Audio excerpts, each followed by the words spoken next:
This episode is presented in partnership with Mister. Listen, if you can prep for a set, you can prep for your health too. Mister is making it easy with free access to Prep and DoxyPep. Yep, free. No cost, just delivered to you right at your door. Go to Mister.com and get what you need to stay ready. I don't think that art should expire. I'm a really big proponent of playing songs until you're sick of them. Yeah. Okay, so when you're DJing, what do you want people to feel?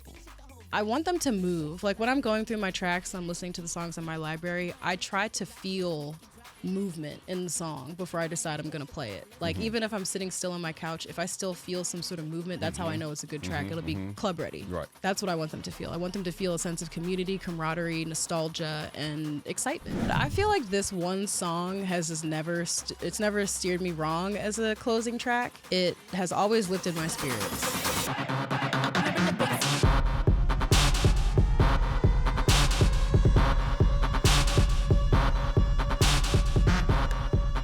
All right, welcome to Soundcheck with your boy, Brandon Anthony, where the beats are deep, the stories are real, and the sound is always front and center. Okay, so I have today's guest. She is a sonic visionary who's reintroducing herself to the world with bold intention and global influence.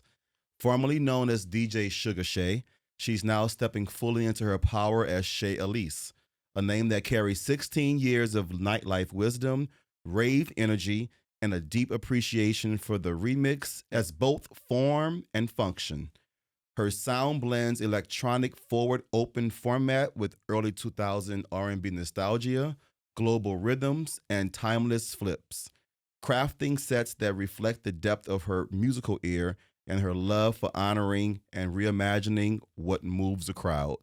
Please welcome to the show the super talented Shay Elys. Hello. What's up, love? How are you? Good. Thank you so much for being here. I'm well. Mm. Thank you. So before we get into things, I would like people to know a little bit about you, your name, where you're from, and how long you've been living in Los Angeles. Okay. Well, you can call me Shay. Okay. I'm from Philadelphia originally. I've been in LA for almost a decade. Nice. It'll be a decade in May next month. Happy anniversary. Thank you. Yeah. And I just hit like 16 years DJing in March. Okay. Which was another cool milestone. Totally. Super excited to move forward with this new project. It's not super different from the old one. I just needed to shed a little bit of the older skin I was wearing. There were, I feel like, some boxes I kept finding myself getting stuck in, and why? For what? So I decided to move forward as myself. Shay Elys is as close to my real name as I'm going to tell people.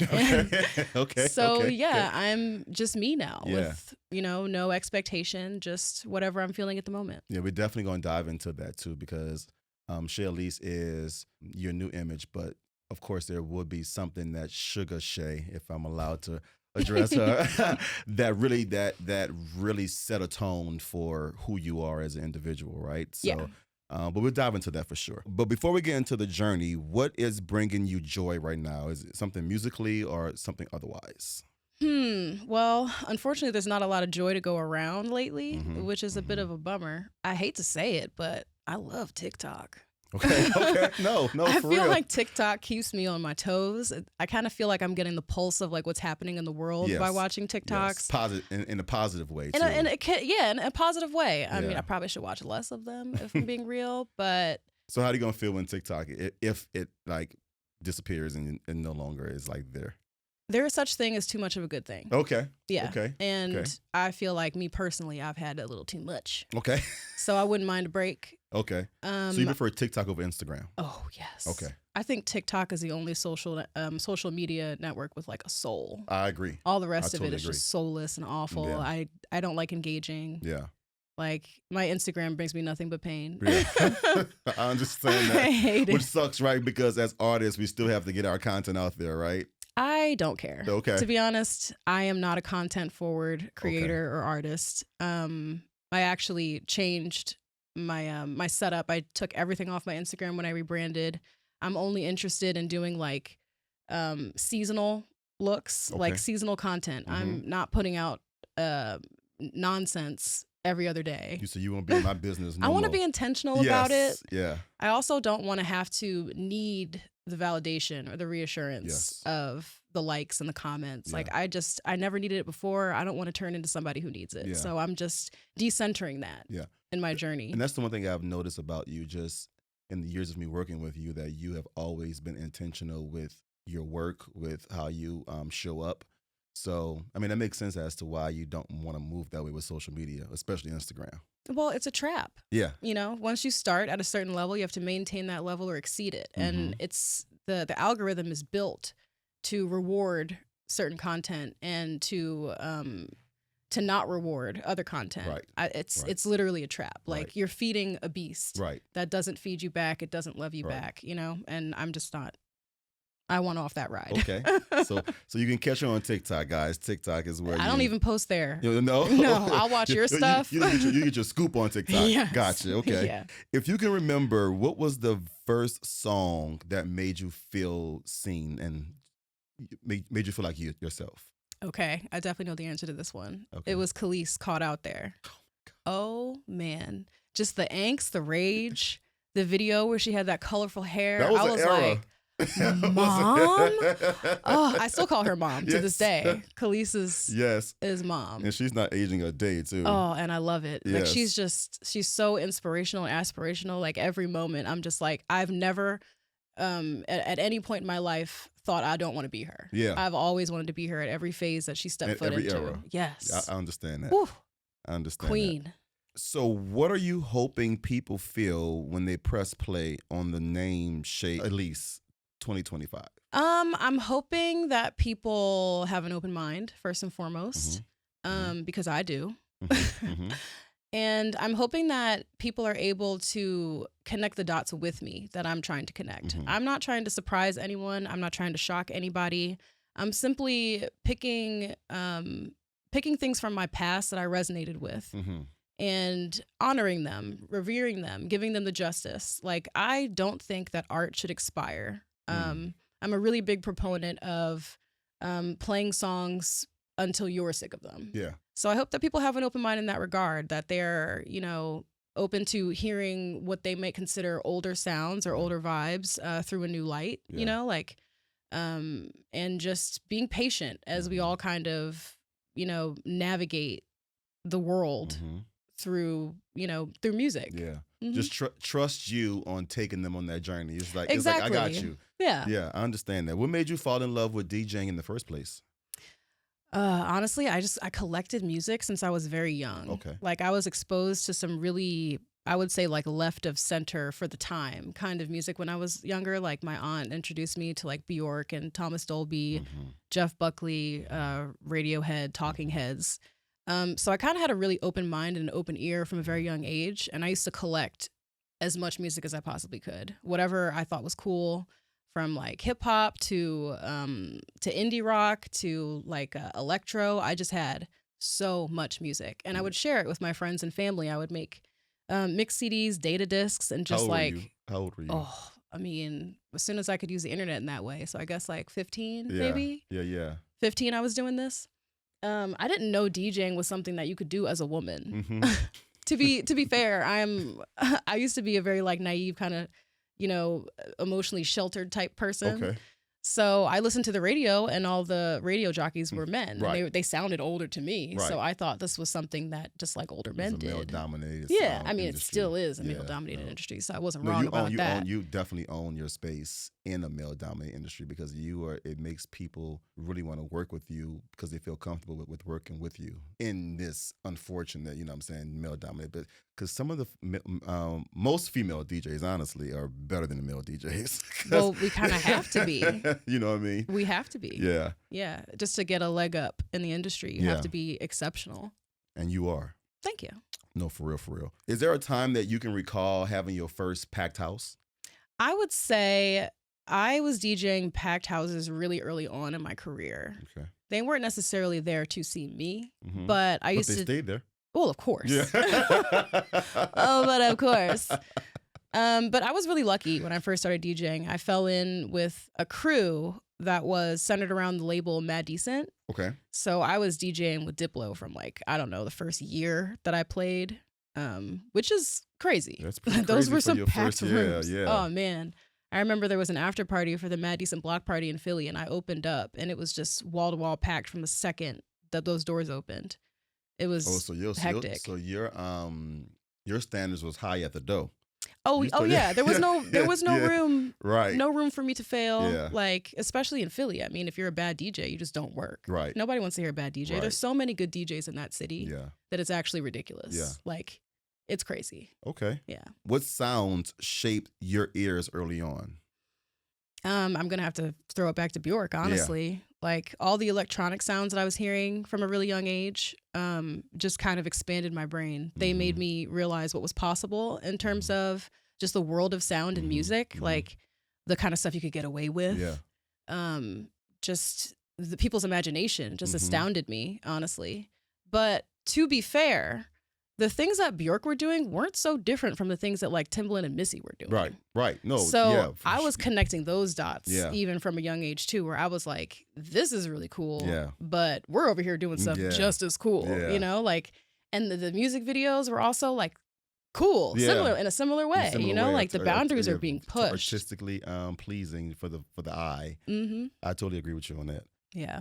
Okay, so being from Philly, how did that region's club and music culture influence your style or confidence? or did it? Yeah. Here I go. You gave me the microphone. No, please. Tell me how you feel. No, for real. Did it shape your identity at all, or was it something that you knew it was something to like steer away from? Being from Philadelphia, there was, I don't know, it was kind of a battle happening inside of me where I felt like I wanted to be so good. You know, like I knew that it was like not an option. I had to be technically brilliant. Yeah. And I worked hard at that. I worked hard at being very technically brilliant from the start. But I also really wanted to be me. Mm-hmm. So when I first started DJing, I was a dubstep DJ. That's like all I cared about. All I wanted to play is dubstep. And I did it. I was like pretty big in my city for dubstep. There was an article printed about me in like one of our city's magazines calling me the dubstep diva. I'm so proud of that. So I was I bucked the system in that way where, you know, all of the legendary DJs in Philly were playing hip hop or they were playing house. And I was just like, I don't care. Yeah. You know? But as soon as the dubstep bubble kind of burst about like 2 years into my career, I was kind of thrust into playing more popular music. Luckily around that time, indie dance and like the whole Bloghouse era was still pretty pumping. So I kind of sat in that for a while and that was super fun. I was playing open format sets. They were great.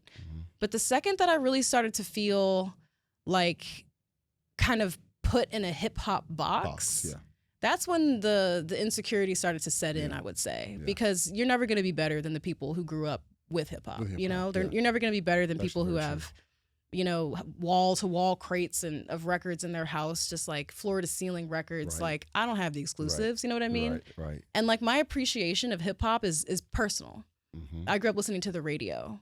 I'm not a B-sides person. I'm not a backpacker. You know, like I have a very kind of like bubblegum pop approach to hip hop. I'm a MTV, BET, you know, type person. I feel you. No, I feel you.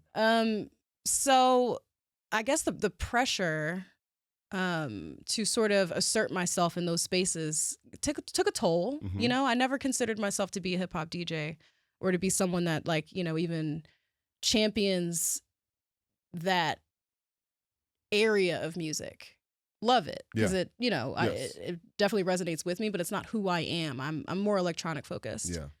So it's a lot, you know, like I love the legacy of Philadelphia and I love that I get to be a part of that legacy, but I don't think that I really identify with the way that, you know, Philadelphia DJs move and the way that they, I don't know, the hierarchy that exists there. I just really don't identify with it. Do you think that you have any of like a Philly essence in your style in LA at all? When I'm in Philadelphia, I'm 90% of the time. Okay. pretty chill, you know, like nice, chill, relaxed. I would not use those words to describe anyone else from Philadelphia that I know, you know. Philadelphia is a lot like New York, where people they're brash, you know, they're like bold. They have no problem being 100% themselves immediately, you know. No warm up. No warm up. And I've been accused of being a people pleaser. You know, I'm a little nicer. That's literally where I got my old name, Suga Shay. I am sweet, you know. Oh, that's dope. Okay. Yeah. Part of it. But the other part of it, the boxer allegations were also there for a reason too. I can get that 10%. Yeah. That's that Philly, you know. That's that Philly. And when I moved here, everybody's so nice and so chill and so relaxed as a rule. Yeah. And that's when I realized I have a little bit more Philly in me than I thought. Yeah. Because that's when I started realizing. When you start seeing really chill and really cool. Yeah. You're like, okay, well, maybe not so much. I'm super nice on the East Coast. I'm not that nice on the West Coast. I'm not as nice as I thought I was. Yeah. You kind of have to be guarded here in LA anyway, right? Yeah. Just because of the industry that we're in. You don't never know people's intentions. Exactly. So, yeah. And I'm not with those shits. Right. Do you describe your sound as like bold? Your DJ sets bold? Oh, always. Yeah. I've been playing really loud, really hard, and really fast. What does that look like in a live set?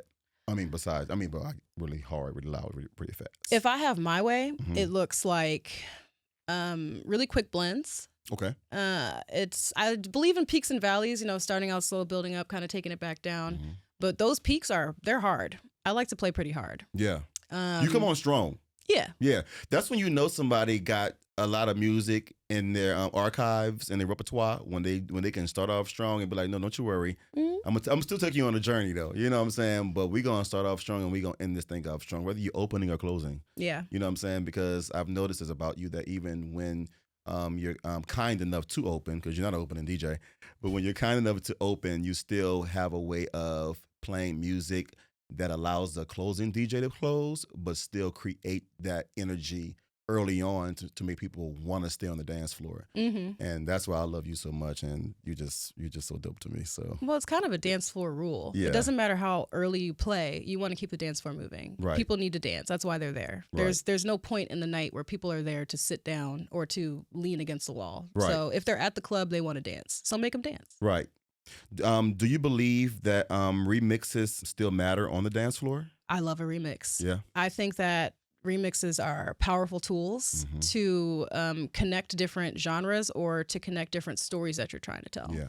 One of my favorite genres to kind of bounce between is like, you'll do Amapiano is actually, I didn't like Amapiano in the beginning. How do you pronounce that? Real Amapiano. Amapiano. I was trying to figure it out on our way here. I was like, there's this other kind of style. It's like Afrobeat and I was trying to figure it out. So it's Amapiano. Okay. Amapiano, okay. Yeah. I mean, I'm saying it like I'm from America. Maybe there's a different way to even say it, but yeah. Amapiano that's how we're going to say it. That's how we're saying it. Absolutely.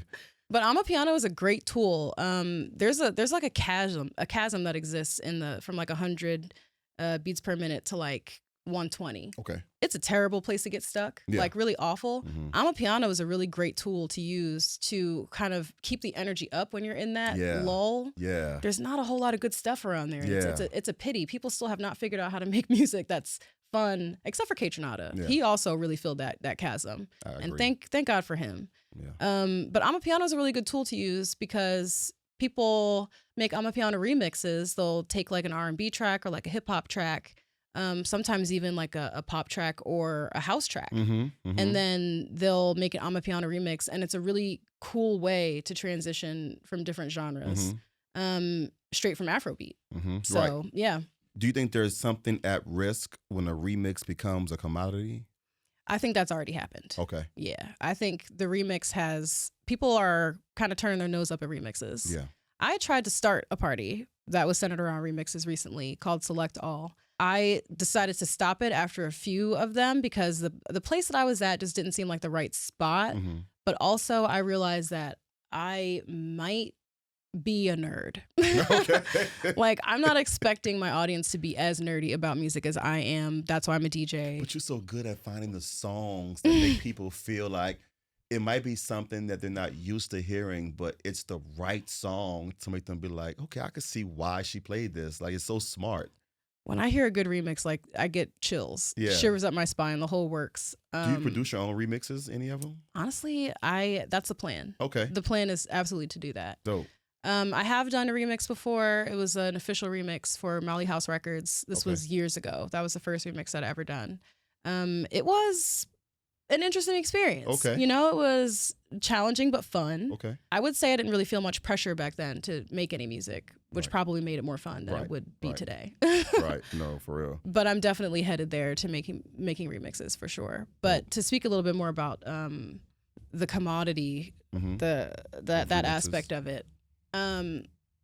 People are getting beat over the head with remixes lately. Everyone is making a remix of something. When you look at platforms like Boiler Room, if you have a good remix in your set, it really connects you with the crowd. A lot of these DJs on Boiler Room people haven't seen them before. You know, they haven't heard of them.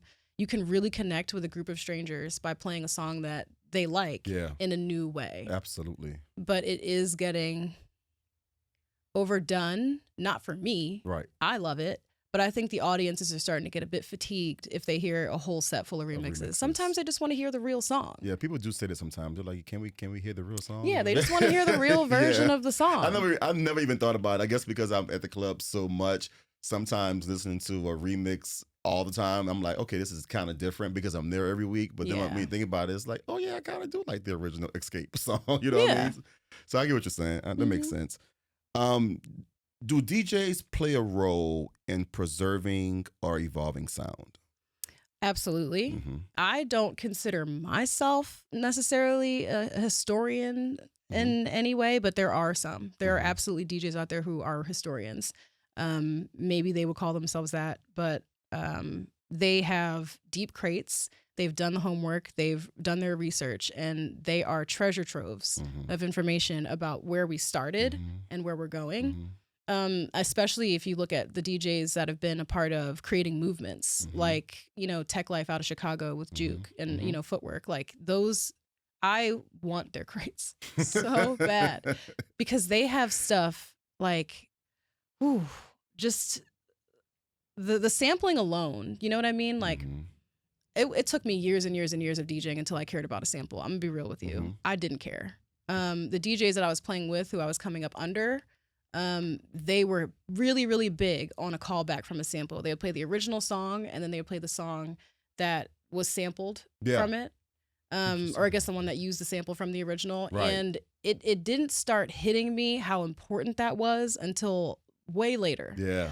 And now it's something that it's just makes my heart light up every single time I hear that. Like the DJs, especially now, are the ones that really are keeping tabs, I guess, on music as it evolves. A lot of the younger DJs aren't doing that same homework. There's like a probably, I want to say, since 2020, I'm gonna say it. Since 2020, no one's doing their homework. Yeah. They're just kind of finding music they like and they're playing it. That's part of the job. That's a way to do it. Yep. But I still have so much respect and admiration for DJs that actually know what they're doing and know where things have come from. And you tend to do it too, because I bet you if you drop a Khalees was here, some tracks from that album, they're gonna be like, wait, you know what I'm saying? Take them back to a time when that album first dropped. So you also have that ability to blend old school and new school without making it seem so remixed. Yeah, you know I've done a little sampling, callbacks to samples and older music. I also now have a much larger library of older music than I ever did before. And I can start hearing now if just a song is just playing, I'm like, oh, that's where that sample's from. Right. Because I know now.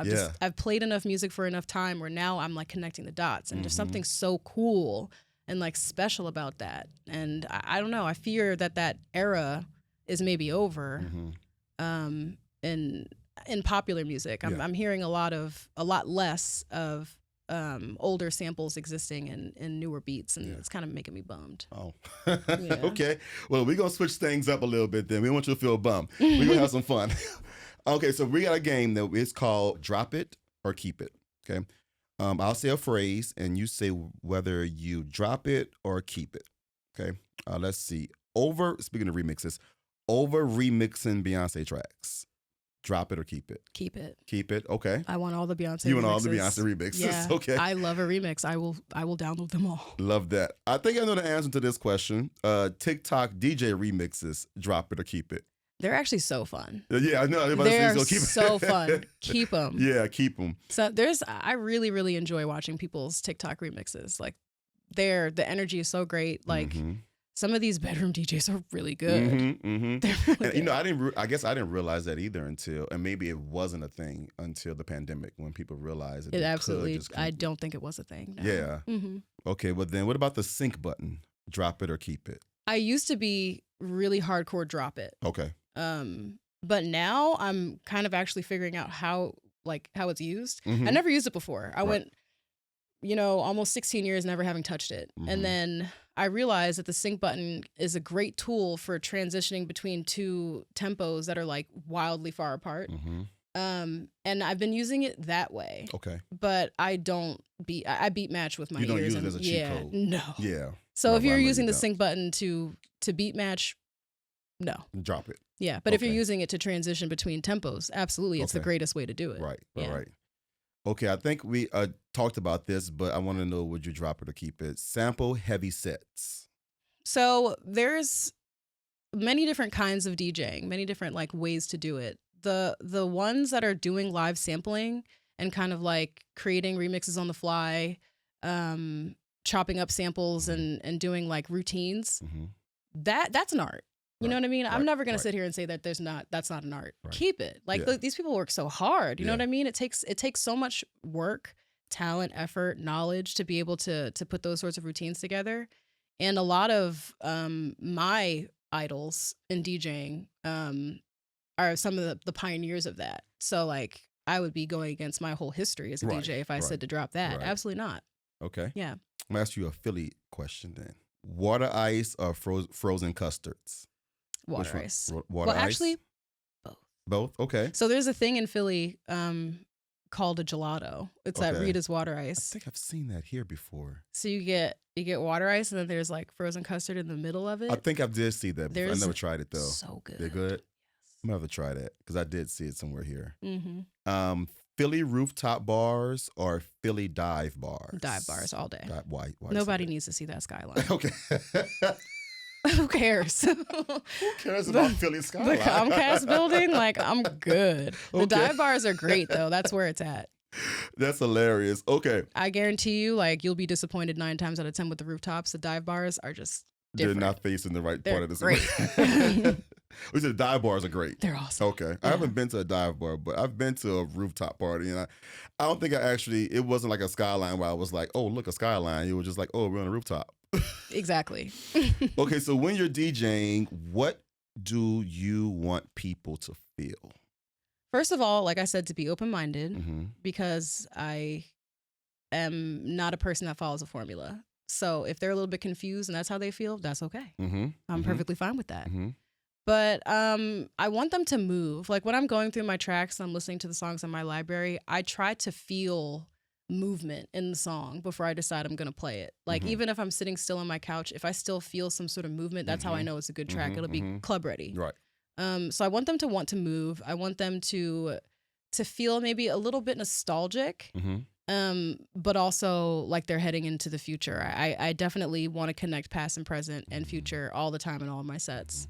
I want them to feel camaraderie with the people around them. You know, like I try to play songs where I feel like the audience knows them, but not quite. Right. So they can maybe look at each other and be like, oh, I know this. Like, you know, there's no better moment as a DJ than when the whole room, like in tandem, is kind of like picking up what you're putting down. You know what I mean? Like they're all sort of on the same wavelength with you. They're all feeling it at the same time, dancing together. I'm like, yes, that's what I want them to feel. I want them to feel a sense of community, camaraderie, nostalgia, and excitement.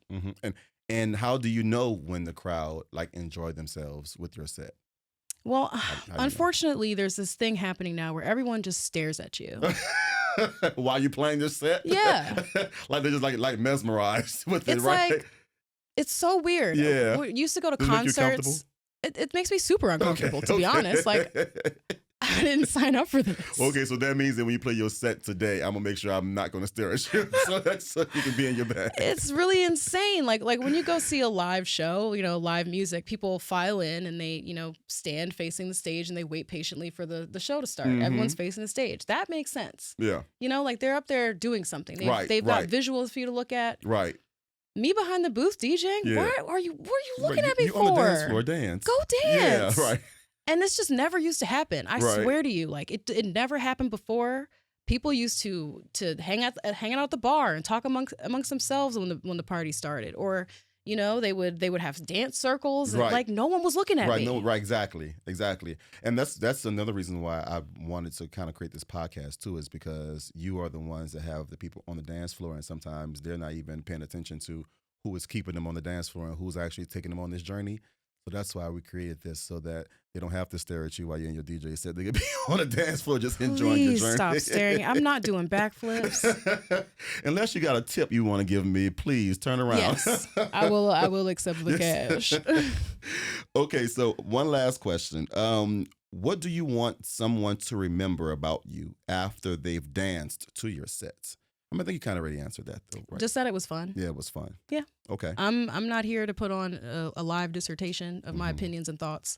I'm not here to play you the songs I listen to when I'm home by myself. I'm here to make people have fun and dance. Maybe to some stuff they're not used to dancing to, because to be honest, we play the same stuff all the time. Right. I'm not really trying to play the same set night after night after night for the rest of my life. I want to play different stuff, and I want people to enjoy it. Yeah. Perfect. Okay. Now, we have a question that we call the final spin. If you could end every set for the rest of your life with just one track, what would it be and why? I'm probably going to disagree with this on the way home. Okay. Okay. But you probably have so many to choose from, right? So many. But I feel like this one song has just never steered me wrong as a closing track. It really just has the right energy. It has the right vibe. It has always lifted my spirits. Okay. International Players Anthem. Oh, come on. See, that's why you're such a dope DJ. That's a good. I never get tired of it. Exactly. They can sing along to it. They know that it's almost the end of the night. You feel good. You don't feel so rowdy. You know what I'm saying? That's such a good one. Well, Andre talks for so long. Yeah, talks for so right. People stop dancing. Okay, well, maybe it's time to go right as you're fading out the music as well. Okay. Yeah. Okay. So before I let you go, we want to give you the floor, literally. So, would you be open to gracing us with a 15 to 20-minute set? Yeah. Speaking of remixes, I feel like it'd be really cool to maybe play, remixes and just the history of everything that I've been doing as a DJ. It might be cool to play some older and some newer, like Baltimore, Jersey club tracks. Okay. Just kind of that's like that's really my favorite pocket. That's like my heartbeat. Like Yes. that was the first sound that got me interested in underground music. Yes. Listening to tracks from DJ Suga like way, way, way back in the day at like community dance events, and just like they had these little clubs for children that you could go to. I think it was called Shampoo or something like that. Okay. Oh, that's so cute. It was really That's cute. so cute. It shouldn't have existed. Right. But it was very the name cute. is cute. It was kind of catchy. And that's when I first started hearing club music, and it was just so different and cool. And the sound has still stuck with me as like one of my favorite underground genres. And a lot of people don't give it the love it deserves. Yeah. And I will die on this hill that it is one of the coolest genres that exists. I agree. Okay, so we're about to get a signature Shay Elys set then. Yes. Perfect. Live from Soundcheck with Brandon Anthony, this is Shay Elys in the mix.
Griff! Y'all ready? I don't think y'all ready. Hey, Griff!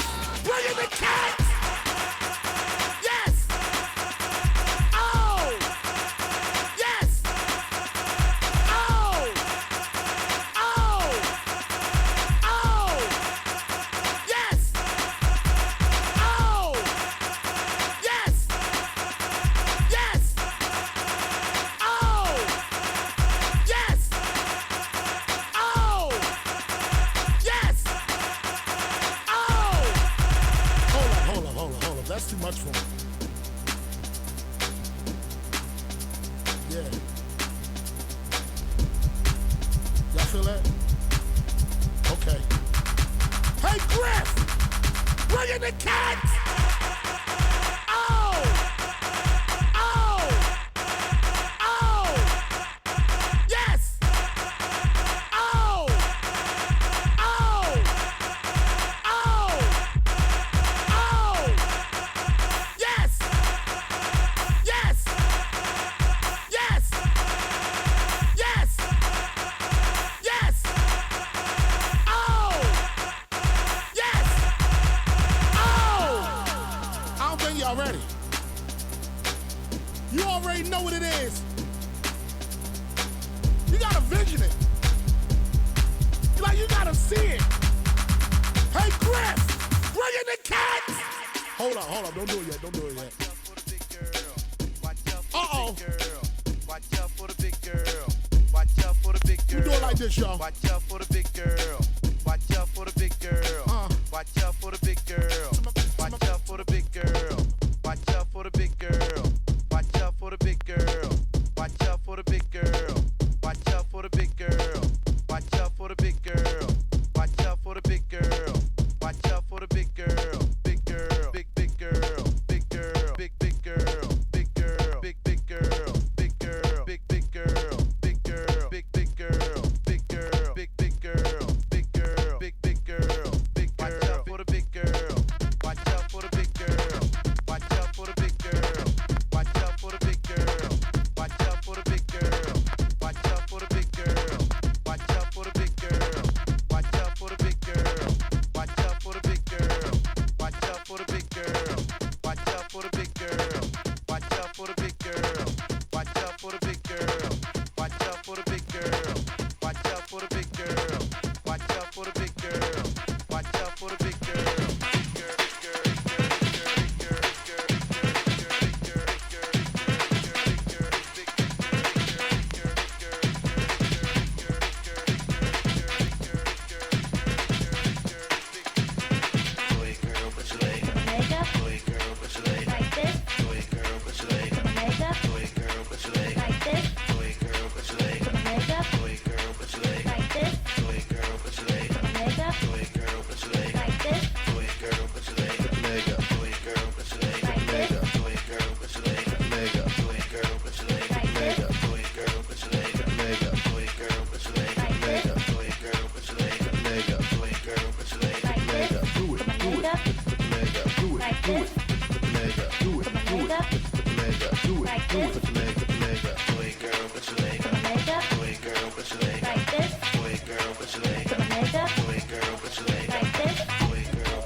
those fuckers on the deck, finish up the whole room. I'ma bring the bass in a boom. Time for the streets, call a bitch Oshun. Time to turn it up, baby, get in tune. Those fuckers on the deck, finish up the whole room. Let's shake the block, let's make it drop. Let's get it going. Take the block, let's make it drop. Let's get it going. Take the block, let's make it drop. Let's get it going. Take the block, let's make it drop. Let's get it going. Take the block, let's make it drop. Let's take the block, let's make it drop. Let's take the block, let's make it drop. Let's take the block, let's make it drop. Let's take the block, let's make the block, let's make the block, let's make the block, let's make the block.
Ass nigga with white. Let's go. He gon' drop that net, drop that net, drop that. He gon' drop that net, drop that net, drop that. He gon' drop that net, drop. Getting some head, getting some head. He gon' drop that net, he gon' drop that net, he gon' drop that net, he gon' drop that net. I keep pussy fresh, Jesus shirt on wet. Who want smoke? Say what? Oh, get that off your chest. Turned up with my niggas. Turned up with my bitches. Turned up in my shows, yeah. Cause I got that bitch. 60,000 fans can't see me do my dance. Watch me do my. Turned up with my niggas. Turned up with my bitches. Turned up with my niggas. Turned up with my bitches. Turned up with my niggas. Turned up with my bitches. Turned up with my niggas. He gon' drop that net. He gon' drop that net. He gon' drop that net. He gon' drop that net. I used to think that I wasn't fine enough, and I used to think that I wasn't wild enough. But I won't waste my time trying to figure out why you playing games. What's this